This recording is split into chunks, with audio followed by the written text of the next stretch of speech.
नमस्कार, बुलेटिन में आपका स्वागत है और मैं हूं आपके साथ रितेश कुमार गौतम और बात करेंगे देवभूमि उत्तराखंड की खबरों की। शुरुआत एक बड़ी जानकारी के साथ। चार धाम के कपाट बंद होने की तिथियों की औपचारिक घोषणा की जा चुकी है।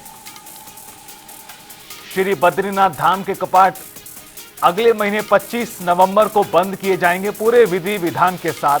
दोपहर 2:56 पर शीतकाल के लिए श्री बद्रीनाथ धाम के कपाट बंद किए जाएंगे।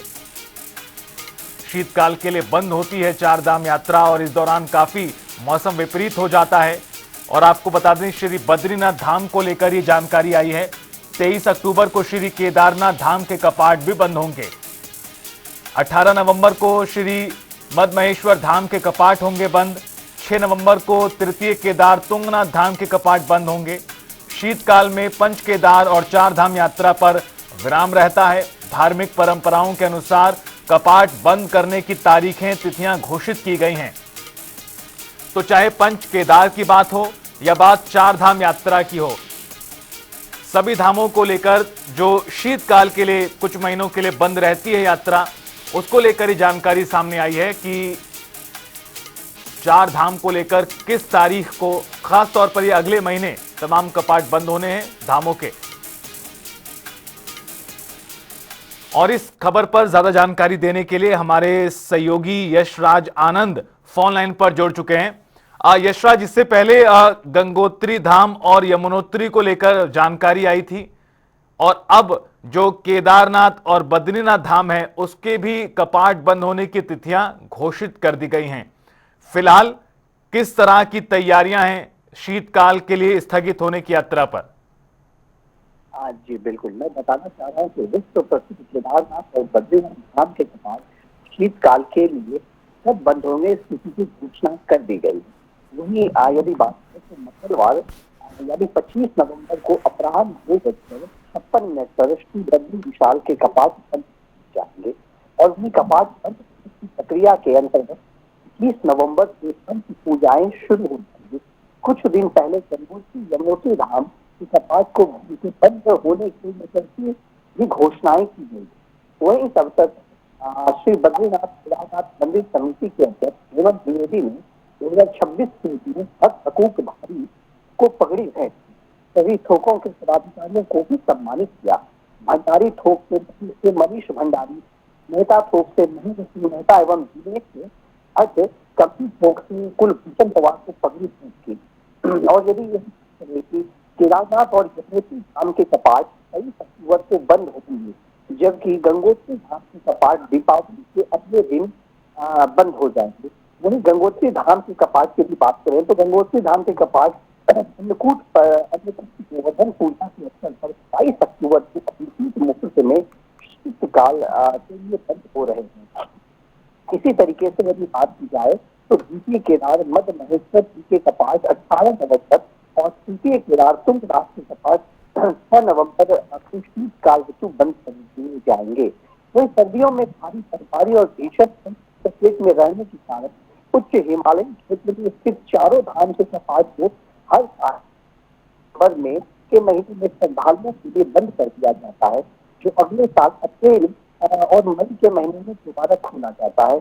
वहीं बीकेपीसी के अध्यक्ष हेमंत द्विवेदी के कपाट बंद होने की तिथि तय होने के अवसर पर बद्रीनाथ मंदिर परिसर में तीर्थ यात्रियों, हक और सनातन धर्म के सभी अनुयायियों को शुभकामनाएं दी और यह भी कहा कि आपदा के बाद दूसरे जीवन की यात्रा हेतु अभी तक 1 वर्ष का समय शेष बचा हुआ है। वहीं भगवान के दर्शन के लिए लगातार यात्रियों श्रद्धालुओं का सिलसिला जारी है और यह भी कहा गया कि मानसून के बावजूद, आपदा के बावजूद अभी तक 14,20,357 से अधिक तीर्थ यात्रियों ने बद्रीनाथ धाम के दर्शन किए हैं। वहीं 16,26,220 से अधिक श्रद्धालुओं ने केदारनाथ धाम के दर्शन किए हैं। क्योंकि दोनों के आंकड़े से सिलसिला दिया जाता है कि इस तरह दोनों धामों में करीब 30,22,770 से अधिक यात्रियों ने इन दोनों धामों में अभी तक दर्शन किया। वहीं पर कपाट बंद होने के बाद की बात करें तो मुख्यमंत्री पुष्कर सिंह धामी के द्वारा भी पूर्व में भी घोषणा की गई थी कपाट बंद होने के बाद भी श्रद्धालु जो हैं वो चारों धाम के दर्शन कर सकेंगे। यानी कि कपाट बंद होने के बाद श्रद्धालु जो आना चाहते हैं वो चारों धाम का दर्शन करेंगे। लेकिन सबसे बड़ी बात है कि जानकारी होनी चाहिए कि शीतकालीन बद्री यानी कि माँ गंगोत्री, माँ यमुनोत्री, बाबा केदार और बाबा और बद्री ये शीतकाल में कहाँ विराजमान होते हैं। तो मैं बताना चाहता हूँ कि गंगोत्री धाम की यात्रा जो है वो अब शीतकाल में माता गंगा की प्रतिमा उत्तरकाशी के मुख्य गांव में प्रतिष्ठित की जाएगी। यानी कि शीतकाल में लोग गुफा में जाकर के माता गंगा का दर्शन और पूजन अर्चन कर सकते हैं। वहीं यमुनोत्री धाम की बात की जाए तो यमुनोत्री धाम के दर्शन के लिए लोग माता यमुना की प्रतिमा उत्तरकाशी के खरसाली गांव लाई जाती है। यानी कि श्रद्धालु जो शीतकाल में पूजन अर्चन दर्शन करना चाहते हैं तो यमुनोत्री धाम का दर्शन करना चाहते हैं वो खरसाली गांव जाएंगे और ऐसा दर्शन वहां पर होगा। वहीं यदि केदारनाथ धाम की बात की जाए तो केदारनाथ धाम भगवान शिव की पंचमुखी मूर्ति रुद्रप्रयाग में इसके मध्य में विराजमान होती है। यानी कि श्रद्धालुओं को दर्शन करना होगा वो उन्हें सुखी मत जाना पड़ेगा केदारनाथ की शीतकालीन दर्शन की। और बद्रीनाथ धाम की बात करें तो भगवान विष्णु की पूजा चमोली की मठ स्थित दर्शन है। यानी कि वहां पर भी बद्रीनाथ के दर्शन करने होंगे इसके लिए उन्हें नरसिंह मंदिर में जाना होगा और वही शीतकाल दर्शन किया जाएगा। मुख्यमंत्री पुष्कर सिंह धामी के द्वारा भी पिछले साल ही शीतकालीन यात्रा भी शुरू की गई थी। यानी अब श्रद्धालु जो होते हैं चाहे वो चूंकि केदारनाथ धाम, बद्रीनाथ, गंगोत्री के दर्शन अब सालों भर किए जाएंगे। एक तो ग्रीष्मकालीन दर्शन होता है जो अभी समाप्त होने वाला है नवंबर के महीने में और शीतकालीन दर्शन उसके बाद शुरू हो जाता है। शीतकालीन दर्शन के लिए जाकर के दर्शन कर सकते हैं। सबसे बड़ी बात है जहाँ पर माता की प्रतिमा से विराजमान किया जाता है, जहाँ पर भगवान भोलेनाथ, भगवान विष्णु को विराजमान किया जाता है, वह जो स्थान है वो काफी रमणीय का दर्शनीय स्थान है। वहां पर जाने के बाद लोग मंत्रमुग्ध हो जाते हैं क्योंकि अपने आप में वो प्राकृतिक सटाओं और सौंदर्य से प्राप्त रहा है। इसलिए मुख्यमंत्री कृष्ण सिंह धामी बार बार अपील करते हैं कि लोग शीतकालीन दर्शन के लिए भी जाए, चाहे देश विदेश से रहने वाले लोग भी जो शीतकालीन दर्शन को लेकर जाए। बर्फबारी का भी समय रहता है, बर्फ काफी गिरती है, लेकिन कहा जाए कि रोचक और काफी मजेदार सफर भी हो जाता है। यह एक बात। दूसरी बात, सबसे बड़ी बात लगातार प्रधानमंत्री नरेंद्र मोदी भी लगातार बोलते आए हैं कि लोग उत्तराखंड से जाए, उत्तराखंड में दर्शन करें, शीतकालीन यात्रा को तो देखें और शीतकालीन यात्रा का दर्शन करके भगवान के दर्शन करके लाभ उठाएं। इस प्रकार से शीतकालीन यात्रा, ग्रीष्मकालीन यात्रा दो तरीके से उत्तराखंड की यात्रा चलती है। वहीं यदि श्रद्धालुओं की बात करें तो इस बार मानसून सीजन में उत्तराखंड में आपदाओं का दौर, आपदाओं का सिलसिला रहा, लेकिन बावजूद इसके भी श्रद्धालुओं की संख्या में कहीं कमी नजर नहीं आई। बावजूद आपदा के बावजूद भी श्रद्धालु पूरे जोश और खरोश के साथ डटे रहे। यहाँ तक कि शासन प्रशासन की मुस्तैदी से अपना काम किया। लगातार मंत्रियों ने यदि बात करें, पर्यटन मंत्री की बात करें या मुख्यमंत्री पुष्कर सिंह धामी की बात करें, लगातार वो चाहे प्रदेश सरकार की बात करें या केंद्र सरकार की बात करें, लगातार फोकस और ध्यान इस बात पर है कि चारधाम यात्रा की सुविधाएं बेहतर हों, श्रद्धालुओं की समस्याएं ना हों और साथ ही साथ ज्यादा संख्या में लोग दर्शन करने पहुंचे। फिलहाल आपका बहुत शुक्रिया यशाश, विस्तार से खबर पर जानकारी और बातचीत के लिए। चारधाम यात्रा के प्रमुख धाम यमुनोत्री के कपाट इस साल 23 अक्टूबर को यम द्वितीय पर्व पर शीतकाल के लिए बंद किए जाएंगे। इसको लेकर पंच यमुनोत्री मंदिर समिति ने इसकी तिथि और समय की घोषणा की। वहीं परंपरा अनुसार कपाट बंद होने के बाद मां यमुना की पूजा अर्चना उनके शीतकाल प्रवास स्थल यानी यमुना मंदिर खरसाली में की जाएगी। इस अवसर पर समेश्वर देवता की डोली की अगुवाई में मां यमुना की उत्सव डोली भी स्थानांतरित की जाएगी।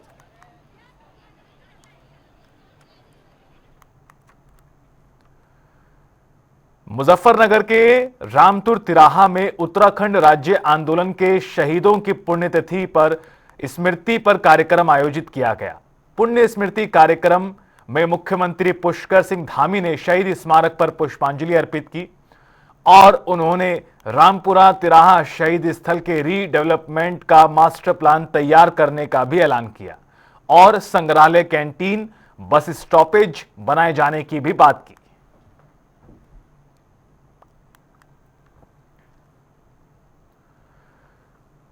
मुख्यमंत्री धामी ने सीएम आवास में लोक गायक फौजी ललित मोहन जोशी के गीतों की एल्बम मानस खंड का विमोचन किया और इस अवसर पर गीतकार हेमंत बिष्ट और संगीतकार संजय कुमोला समेत पूरी टीम मौजूद रही। इस दौरान सीएम ने कलाकारों को बधाई दी और कहा कि उत्तराखंड की लोक संस्कृति और परंपराओं को संरक्षित करने और नई पीढ़ी तक पहुंचाने का यह प्रयास सराहनीय है। उन्होंने कहा कि लोकगीत हमारी सभ्यता, संस्कृति की आत्मा है और मानस खंड जैसी कृतियां समाज में सकारात्मक ऊर्जा, संस्कृति, चेतना का संचार करती हैं।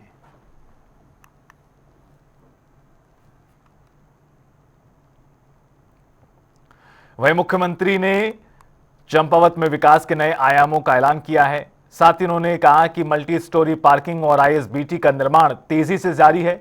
जिला अस्पताल में 20 करोड़ की लागत से क्रिटिकल केयर ब्लॉक, महिला छात्रावास और आईटी लैब भी तैयार किए जा रहे हैं। साथ ही साथ सीएम ने कहा कि चंपावत का चूका क्षेत्र वेडिंग डेस्टिनेशन बनेगा और साहसिक पर्यटन और शारदा कॉरिडोर से जिले को नई पहचान मिलेगी।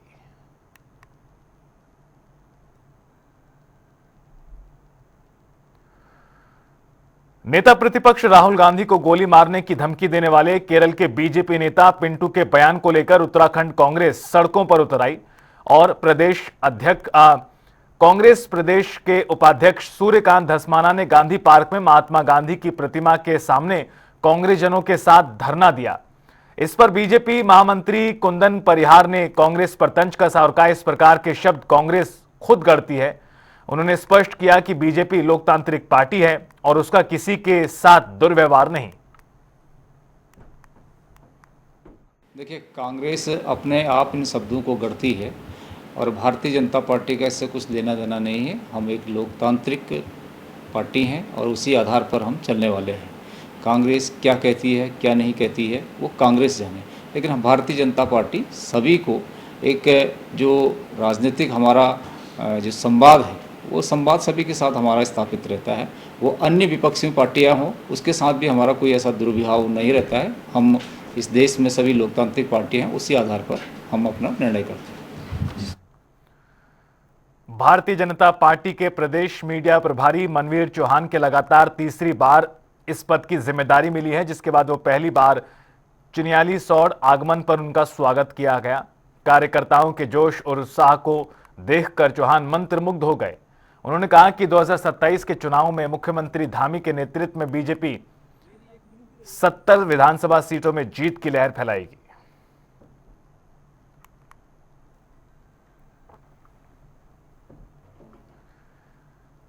टिहरी में स्थित मां सुरकंडा देवी धाम आस्था का प्रमुख केंद्र है। इसके बावजूद गंभीर पर्यावरण संकट का सामना भी कर रहा है। मंदिर क्षेत्र और आसपास प्लास्टिक कचरे, जलते कूड़े और धुएं की वजह से पर्यावरण को नुकसान पहुंच रहा है।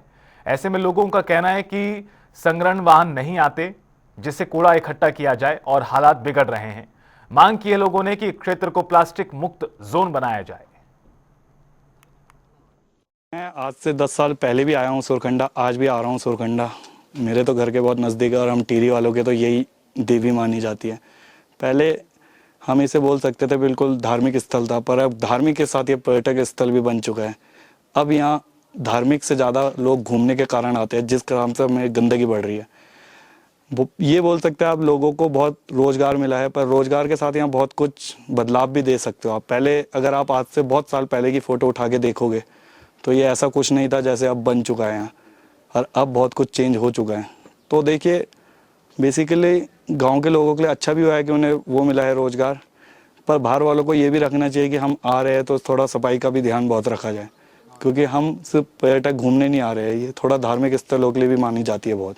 ये सर, ये जून के महीने से सर अभी तक भी कूड़ा ऐसी कोई यहाँ पे गाड़ी की कोई व्यवस्था नहीं हुई सर। मैं आपसे बता, पहले आती था कूड़ा नहीं सर, पहले कभी एक आध महीने से पीछे गाड़ी लगी थी, तो वो फिर पता नहीं क्या हुआ सर, फिर वो गाड़ी बंद होगी सर। मैं आपसे बताऊँ जी सर। हमने सर कई बार बोला भी, मैंने जो हमारे जो ठेकेदार जी उनसे बोला मैं, सर ये कूड़ा यहाँ पे सब सड़े आई है, बास आ रही है इस कूड़े की, यहाँ पे लोग यात्री खड़े भी होते हैं, मैंने इसे उठवा दो भाई यहाँ से। सर कहते हैं हाँ कि ठीक है गाड़ी आएगी, फिर सब आती नहीं है। सफाई में लोकल जो जिला परिषद है, तहसील की जो समितियाँ होती है और स्टेट गवर्नमेंट को भी इसमें थोड़ा सहयोग करना चाहिए, क्योंकि इतना बड़ा माता देवी का मंदिर है और बहुत लोग आते हैं दर्शन के लिए, आस्था का श्रद्धा का स्थल है। जितनी यहाँ दर्शनार्थियों की भीड़ होती है उसके हिसाब से सफाई कर्मियों की भी संख्या होनी चाहिए। और दूसरा है, हम तो दुनिया के कई देशों में घूमते रहते, जाते आते रहते, दुनिया में जो सफाई कर्मियों की इज्जत और कीमत होती है, वैल्यूज़ जिसको बोलते हैं, तो वो वहाँ जो आईटी वाला काम करता है, दूसरे स्किल में जो काम करता है उसके हिसाब से होती है।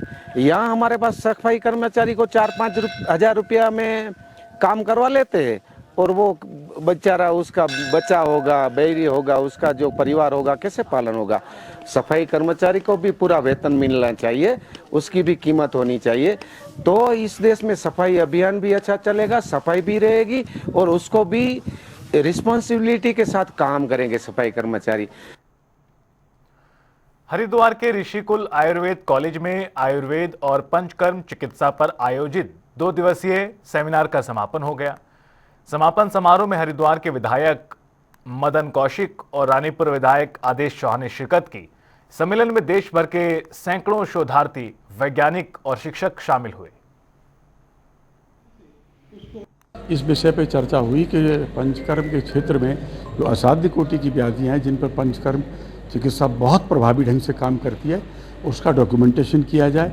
और डॉक्यूमेंटेशन करने के लिए हमने कल राज्यपाल महोदय से भी आग्रह किया था कि इसके लिए एक अतिरिक्त धन की व्यवस्था की जाए। उस अतिरिक्त धन के माध्यम से हम हमारे उत्तराखंड में जो सरकारी आयुर्वेदिक कॉलेज हैं या दूसरे अन्य प्रतिष्ठान हैं, उन सब में उस तरह की व्यवस्था की जाए कि कोई भी व्याधि हम पंचकर्म चिकित्सा के माध्यम से ठीक कर रहे हैं, उसका डॉक्यूमेंटेशन हो। डॉक्यूमेंटेशन होगा तो अंतर्राष्ट्रीय स्तर पर उसको मान्यता प्रदान की जाएगी। हमारे इस 2 दिवसीय कार्यक्रम में मैं समझता हूँ उत्तर भारत के और दक्षिण भारत के लगभग 16 प्रदेशों से विषय विशेषज्ञ और प्रतिभागी इसमें उपस्थित हुए हैं। लगभग हमारे पंचकर्म कहते हैं, इट इज़ जस्ट प्यूरिफिकेशन और डिटॉक्सिफिकेशन की प्रक्रिया है, जिसमें हम वमन, विरेचन, बस्ती, स्रो विरेचन और नस्य के माध्यम से हम जो है शरीर का शोधन करते हैं और शोधन होने से रोग फिर स्वतः समाप्त हो जाते हैं। तो एक तरह का ये रोगों से निवारण की पद्धति है और इससे हम इलनेस को दूर करके वेलनेस की तरफ बढ़ते हैं। तो ये मैं मानता हूँ कि पूरे देश भर से सभी लोगों ने पार्टिसिपेट करा और विद्यार्थियों ने विशेष करके जो आजकल पंचकर्म और वेलनेस के लिए जो रुचि दिखाई जाती है, तो वो हम सब के लिए एक बहुत ही एक उत्साहवर्धक है। और मैं राजपुर में नशे की हालत में थाने के एसएचओ ने 3 वाहनों में टक्कर मार दी, जिसका वीडियो वायरल हो चुका है। इसे लेकर वरिष्ठ पुलिस अधीक्षक ने तुरंत संज्ञान लेते हुए आरोपी एसएचओ को निलंबित कर दिया। साथ ही मेडिकल जांच के बाद उनके खिलाफ राजपुर थाने में मुकदमा भी दर्ज किया गया है। कालसी के थाना प्रभारी दीपक धारीवाल को राजपुर एसएचओ बनाया गया। इस घटना के बाद आईजी गढ़वाल राजीव स्वरूप ने एसएचओ, एसओ और सीओ रैंक के अधिकारियों की रिपोर्ट तैयार करने के निर्देश दिए हैं। को गंभीरता से लेते हुए आज पूरे जनपद प्रभारी के साथ में जो एसएचओज, एसओज, एसपीज और जितने भी थाना अध्यक्ष हैं उनको आज एक मीटिंग में बुलाया गया था और उनको पूरी तरीके से ब्रीफ कर दिया गया है कि किसी भी तरीके से अपना जो कंडक्ट जो है, पब्लिक से आपकी जो डीलिंग जो है और जिस तरीके से आपका व्यवहार है, क्राइम पे आपका कंट्रोल है, उसको और आप अच्छे से अच्छे करें। और उनको सख्त हिदायत दे दी गई है कि अगर भविष्य में अगर कोई भी ऐसा कार्य अगर उनके लेवल से होता है, क्योंकि वो एक जिम्मेदार पद पे बैठे हुए हैं, तो वहाँ पे कड़ी से कड़ी कार्रवाई की जाएगी, जैसा कि इस प्रकरण में किया गया। जब ये मामला संज्ञान में आया तो तत्काल एसओ को सस्पेंड करके उसके खिलाफ मुकदमा लिखा गया और उसकी कार्रवाई प्रचलित है। थाने में जो मुकदमा जिसको पंजीकृत किया गया है, उस मुकदमे को हम दूसरे सर्कल से उसको इन्वेस्टिगेट करवाएंगे। और साथ साथ ये भी निर्णय लिया गया है, क्योंकि एसएचओ और एसओ एक जिम्मेदार पद के लोग होते हैं, तो हमने रेंज लेवल से DPHQ को ये अनुरोध किया है कि DIG-LO की अध्यक्षता में कमेटी बना के जितने भी थाने के जो SOs SHOs हैं उनका ऑडिट करवा लिया जाए। और आगे बढ़ते हुए आपको एक बड़ी जानकारी से रूबरू कराते हैं। बड़ी खबर, बड़ी जानकारी। हरिद्वार से महिला अस्पताल कांड पर महिला आयोग ने बड़ा एक्शन किया है। अमानवीय व्यवहार पर आयोग ने कड़ी नाराजगी जाहिर की है। प्रसूता को भर्ती से मना करने पर घटना पर सख्त कार्रवाई। अध्यक्ष कुसुम कंडवाल ने दोषियों को चेतावनी दी है। CMO और अस्पताल स्टाफ पर जांच के निर्देश दिए गए हैं। इतना ही नहीं, दुर्व्यवहार और मोबाइल छीनने के आरोपों की भी होगी जांच। सरकार सुविधाएं दे रही है, लेकिन अस्पताल स्टाफ और डॉक्टरों का जो व्यवहार है वो चिंताजनक बताया है महिला आयोग की अध्यक्ष ने।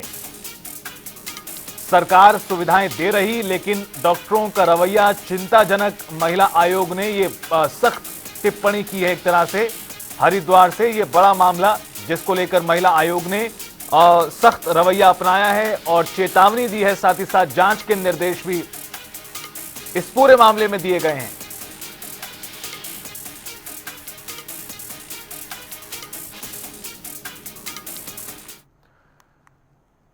वहीं आपको बता दें कि जनता टीवी की खबर का बड़ा असर देखने को मिला। हरिद्वार महिला अस्पताल की शर्मनाक घटना सामने आई थी। फर्श पर प्रसव ने पूरे प्रदेश के लोगों में रोष और गुस्सा, एक तरह से चिंता पैदा कर दी थी। स्वास्थ्य विभाग ने तत्काल कार्रवाई की और चिकित्सा अधिकारी डॉक्टर सलोनी पंथी की सेवाएं समाप्त की गई हैं। ये इस मामले में बड़ा एक्शन देखने के लिए मिला है। चिकित्सा अधिकारी डॉक्टर सलोनी पंथी की सेवाएं समाप्त कर दी गई। लापरवाह नर्सिंग स्टाफ पर भी होगी सख्त कार्रवाई। CMS रणवीर सिंह ने अमानवीय घटनाओं पर चेतावनी दी है। इससे पहले महिला आयोग ने भी इस मामले को लेकर काफी सख्त टिप्पणियां की थी और जांच के आदेश दिए थे। अब इस मामले में कार्रवाई भी देखने को मिली है।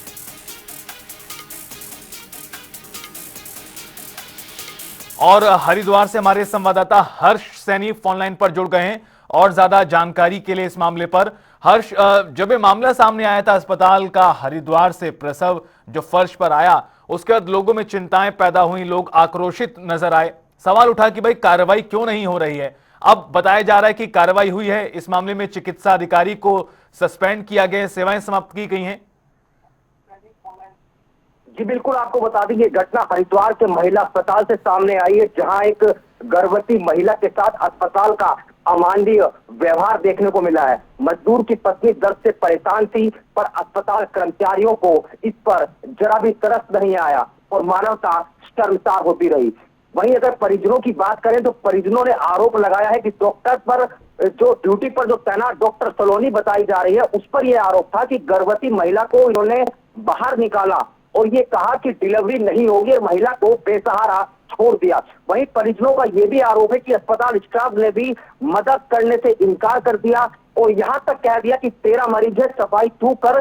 पूरी घटना का वीडियो वायरल होने के बाद स्वास्थ्य विभाग और अस्पताल प्रशासन की कार्य प्रणाली पर गंभीर सवाल खड़े हो गए हैं। जैसे आपको बता दें, वायरल वीडियो में साफ देखा जा सकता है कि गर्भवती महिला जमीन पर बैठकर दर्द से चीख रही थी और अस्पताल स्टाफ पूरी तरह मूर्ख दर्शक बना खड़ा रहा। परिजनों और आशा वर्कर ने आरोप लगाया है कि न डॉक्टर ने इन्हें हाथ लगाया, न नर्स और न ही कंपाउंडर ने। वहीं इतना ही नहीं, आशा वर्कर ने जब वीडियो बनाना शुरू किया घटना का, तो अस्पताल ने उसका, जो स्टाफ ने उसका मोबाइल भी छीनने का प्रयास किया।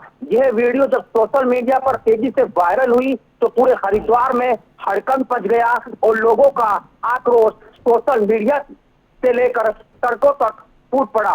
वहीं प्रकरण के बाद जनता टीवी ने इस खबर को प्रमुखता से उठाया और असर भी जनता टीवी की खबर का हुआ है। स्वास्थ्य विभाग ने डॉक्टर सलोनी यहाँ बताई गई थी, उसकी सेवाएं तत्काल समाप्त कर दी गई हैं। आपको बता दिए, डॉक्टर सलोनी अस्पताल ने संविदा पर रखी थी। साथ ही जो लापरवाह नर्सिंग स्टाफ है उस पर भी सख्त एक्शन लिया गया है। साथ ही जो जांच अधिकारी CMS रणवीर सिंह है, उन्होंने हमसे बातचीत में साफ बताया है कि अमानवीय घटनाओं को किसी भी कीमत पर बर्दाश्त नहीं किया जाएगा। वहीं इस घटना के बाद जनता टीवी ने जब ये प्रमुखता से खबर चलाई तो उसका असर ये हुआ कि स्वास्थ्य विभाग को नींद से जागना पड़ा और दोषियों पर कार्रवाई कर गाज भी गिरी। वहीं पूरी घटना सामने आने के बाद राज्य महिला आयोग ने भी इसका स्वतः संज्ञान लिया है। रितेश, आपको बता दें, शर्मनाक घटना पर राज्य महिला आयोग की अध्यक्ष कुसुम कंडवाल ने नाराजगी जताई है। उन्होंने स्पष्ट किया है कि गर्भवती महिला के साथ जो अमानवीय व्यवहार किसी भी हालत में हुआ है वो कतई बर्दाश्त नहीं किया जाएगा और साथ ही जो दोषी इस मामले में निकल कर आएंगे उन पर भी सख्त कार्रवाई होगी। रितेश, आपको बता दें, पूरे प्रकरण के बाद महिला आयोग की सदस्य और CMO RK सिंह को इस मामले की जांच के निर्देश दिए गए हैं। बिल्कुल हर्ष, ना सिर्फ इसमें अस्पताल प्रशासन बड़े अधिकारियों ने एक्शन लिया है, बल्कि जो राज्य महिला आयोग है उसने भी सख्त चेतावनी देते हुए जांच के आदेश दिए थे। जनता टीवी ने मामले को प्रमुखता से दिखाया और खबर का असर हुआ। बहुत शुक्रिया आपका हर्ष, खबर पर बातचीत के लिए। फिलहाल इस बुलेटिन में इतना ही। आप देखते रहिए जनता टीवी।